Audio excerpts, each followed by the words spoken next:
Assalamualaikum Assalamualaikum warahmatullahi warahmatullahi wabarakatuh. wabarakatuh. Saya Nika Chandra Pratama dengan NPM 23060111049 Dan saya Ferdian Syahari dengan NPM 230611111. dari kelompok 7. Kali ini kita akan mempresentasikan materi jaringan komuter modul ke-14 berjudul Transport Layer. Dengan dosen pengampu Bapak Atep Aulia Rahman, STMKOM CCNE, MTCNE, MTCRI, MAT, MOS, MCI. Presentasi kali ini ditujukan untuk tugas besar mata kuliah jaringan komputer. Dah, dah. Apa itu Transport Layer? Transport Layer merupakan jembatan antara aplikasi dan jaringan. Ia bertugas memastikan bahwa data dari aplikasi pengirim dapat mencapai aplikasi penerima dengan cara yang sesuai kebutuhan, baik dengan jaminan pengiriman atau TCP maupun tanpa jaminan atau UDP. Misalnya, TCP seperti surat tercatat yang harus ditandatangani saat diterima, sementara UDP seperti surat biasa yang tidak bisa dipastikan sampai atau tidaknya. Next, peran Transport Layer. Yang pertama itu adalah melacak percakapan individual. Setiap komunikasi antara aplikasi dilacak sebagai satu percakapan yang unik. Dua, segmentasi dan penyusunan ulang data. Data dari aplikasi dibagi menjadi blok, segmen, atau datagram, kemudian disusun ulang di sisi penerima. Yang ketiga ada penambahan header dan identifikasi aplikasi. Setiap blok data diberi header yang berisi informasi penting seperti nomor, urut, dan port. Transport layer menggunakan port number untuk memastikan data dikirim ke aplikasi yang benar. Next, ada multiplexing percakapan. Beberapa aplikasi bisa berkomunikasi secara bersamaan melalui satu perangkat dengan membedakan setiap percakapan menggunakan kombinasi port dan IP. Selanjutnya, protokol transport. Protokol pada transport layer adalah TCP dan UDP. TCP memberikan keandalan dalam pengiriman data, memastikan data sampai berurutan dan tidak rusak. Sebaliknya, UDP adalah protokol yang ringan dan tidak menjamin pengiriman data, tetapi lebih cepat dan hemat sumber daya. Cocok untuk aplikasi real time. Next ada Transmission Control Protocol atau TCP.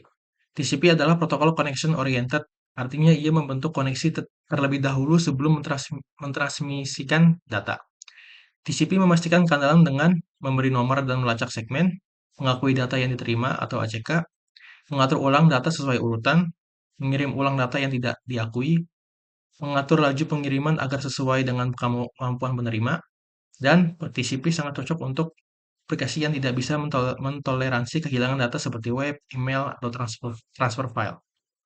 User Diagram Protocol atau UDP. UDP adalah protokol connectionless dan stateless. Tidak ada koneksi yang dibentuk sebelum data dikirim, dan tidak ada jaminan bahwa data akan sampai, karena tidak menyertakan mekanisme keandalan seperti ACK atau retransmisi. UDP sangat ringan dan cepat, cocok digunakan pada aplikasi seperti DNS, VoIP, atau streaming video di mana kecepatan lebih penting daripada keandalan.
Baik, selanjutnya netstat comment.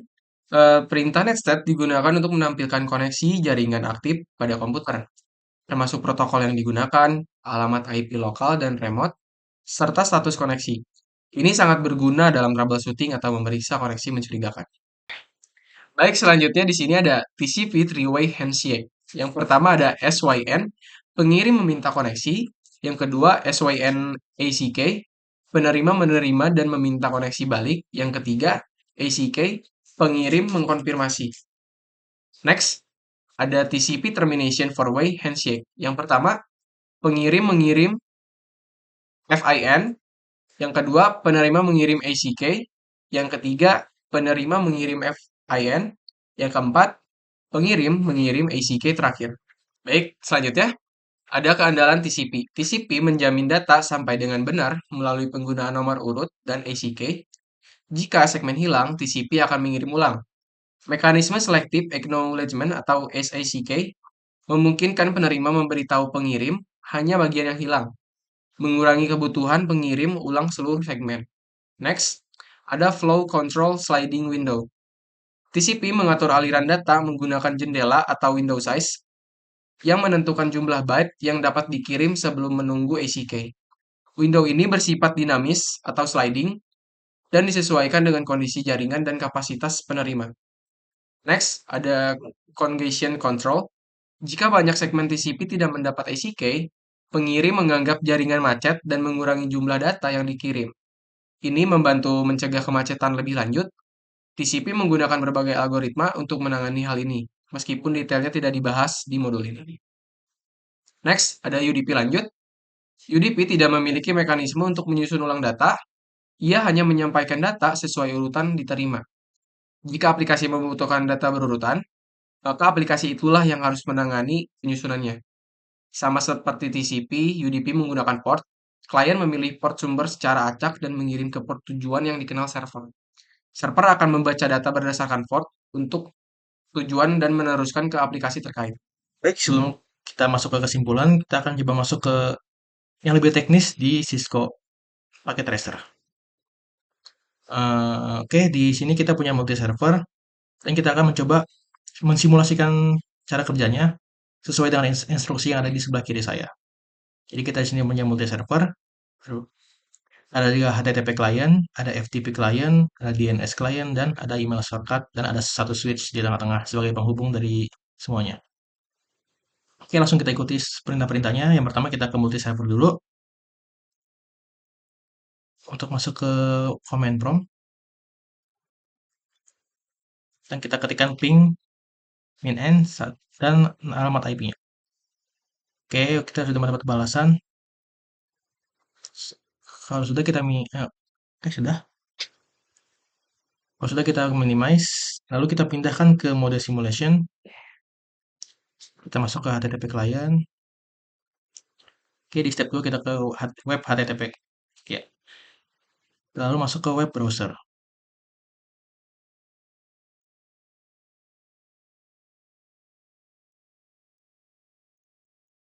Not responding. Hah? Nggak tadi. Udah. Oh, tadi hilang dia. Aman nggak? Aman nggak? Ya, udah, Sal. Ulang, ulang. Ulang bagian dari sini aja deh. So. Dari HTTP-nya.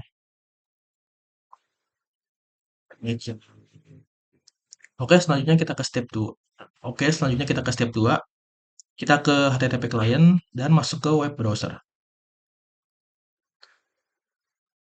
Oke, kita tunggu sebentar.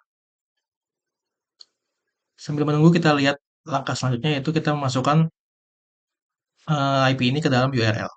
Oke, kita masuk lagi. 192.168.1.254. Lalu kita go. Kalau sudah, kita minimize. Lalu kita masuk ke langkah selanjutnya yaitu kita masuk ke FTP client. Lalu masuk ke command prompt lagi. Lalu ketikkan kode berikut. Sintaks berikut, yaitu FTP dan alamat IP-nya. Jadi kita klik enter. Oke, kita tunggu. Kalau sudah, kita minimize. Selanjutnya untuk step keempat kita masuk ke DNS client. Lalu masuk ke command prompt lagi. Lalu kita ketikkan sintaks seperti berikut. Lalu klik enter. Kita tunggu sebentar sampai mendapatkan balasan.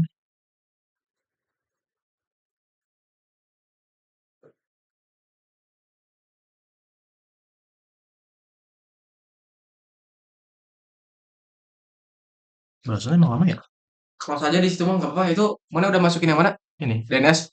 DNS. Nggak apa-apa. Langsung di minimize aja. Ini saja. Oh, Langsung lanjut lagi. Oke, kalau sudah kita minimize, kita masuk ke step kelima, yaitu di email klien.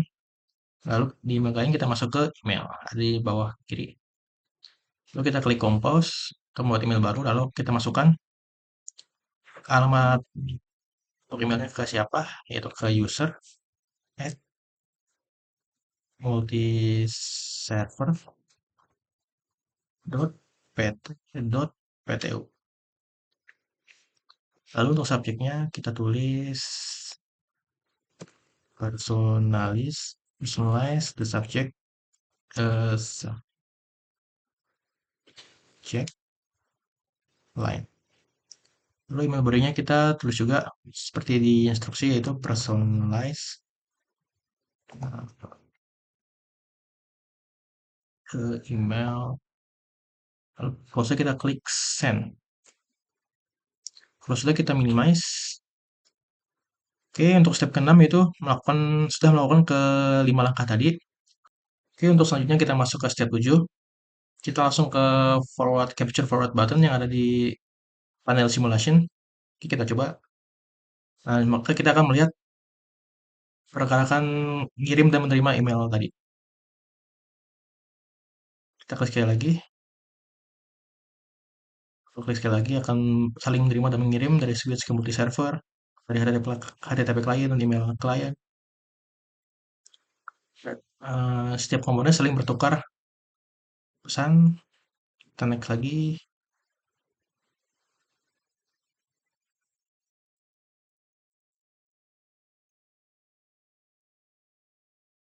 Baik, selanjutnya untuk di part kedua akan dilanjutkan oleh saya.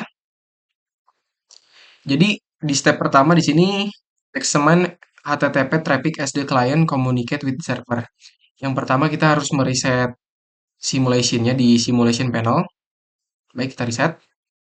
Lalu instruksi selanjutnya filter the traffic that is currently displayed on HTTP and TCP video as to filter the traffic that is currently displayed. Yang pertama itu kita klik edit filter di sini di simulation panel. Dan kita di sini sudah show all, semua button sudah tercentang. Lalu di sini kita hanya men-select dua saja, yaitu HTTP dan TCP. Baik, di sini kita ini kan dulu. Nah, di sini kita centang TCP dan HTTP.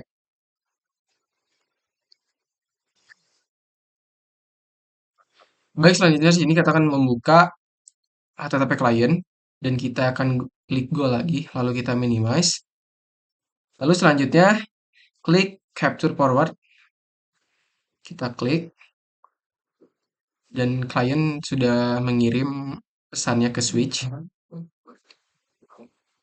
Lalu kita klik amplopnya dan kita bakalan cek di outbound PDU detail. Lalu kita scroll ke bawah dan kita lihat di bagian TCP-nya.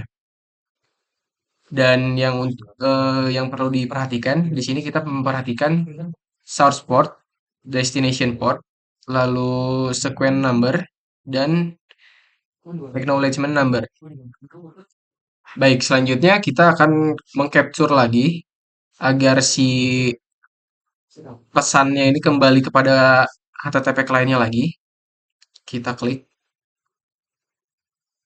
lalu kita klik capture lagi, dan kita klik lagi. Nah, di sini amplopnya sudah kembali ke HTTP klien. Lalu kita klik amplopnya lagi, terus kita cek outbound video detailnya. Nah, di sini untuk source portnya sudah berubah dan destination-nya juga sequence number dan acknowledgement number-nya juga. Lalu kita reset lagi. Lalu untuk di step kedua, kita akan masuk ke FTP client. Lalu kita buka command prompt-nya lagi.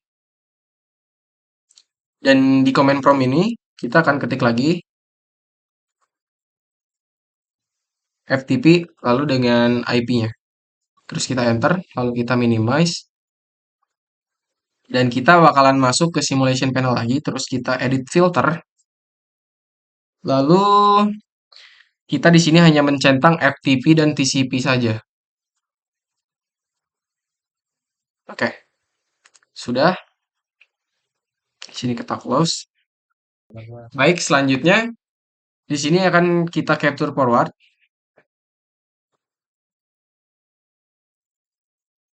Nah, di sini kita akan cek amplopnya. Lalu kita cek di outbound. Nah, ini bagian TCP-nya. Untuk source port-nya ini, destination port-nya ini, span number-nya ini, acknowledgement-nya ini. Lalu kita close. Lalu kita juga akan melakukan capture forward seperti di HTTP client yang sebelumnya untuk si pengirim kembali ke pengirimnya lagi. Kita capture, capture lagi, kita capture,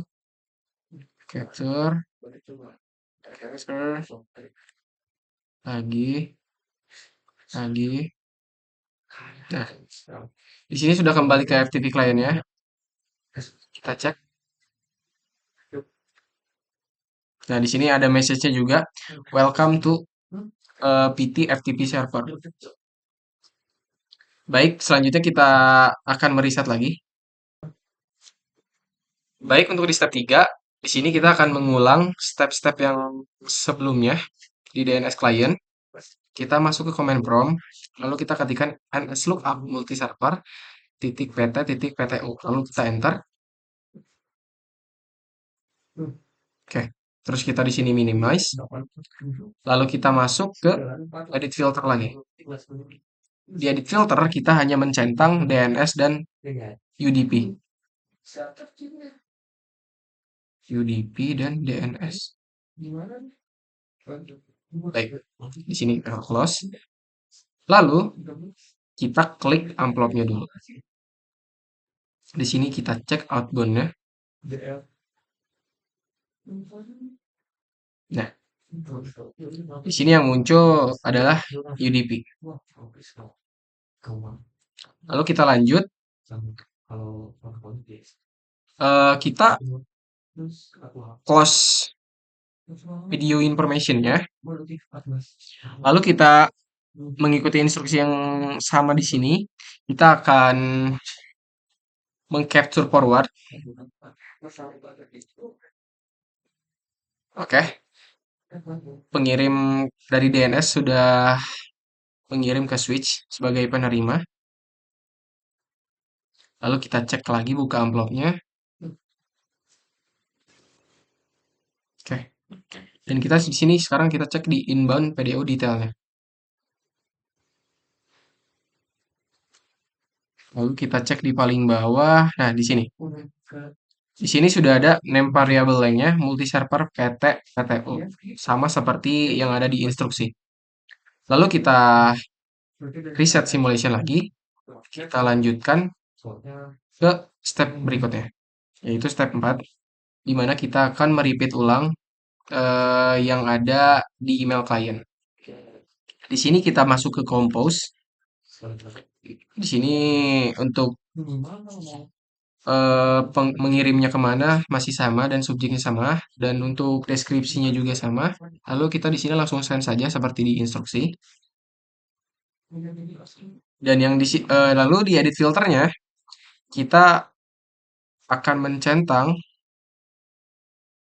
POP3 SMTV dan TCP. Kita di sini mencentang 3. Lalu kita close. Nah, di sini kita akan membuka amplop yang pertama seperti di instruksi. Lalu kita scroll ke bawah. Nah, di sini yang perlu diperhatikan source port-nya, destination port, sequence number, acknowledgement number. Di sini lalu kita close lagi. Di sini kita akan meng-capture forward lagi untuk di bagian email client sampai kembali ke email kliennya lagi. Oke. Kita cek, terus kita masuk ke inbound detail.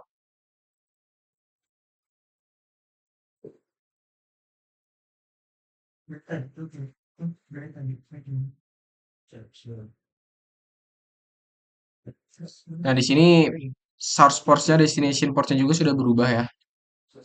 Lalu kita close. Oke, dan sepertinya kita sudah menyelesaikan semuanya yang ada di instruksi. Kita riset saja di sini.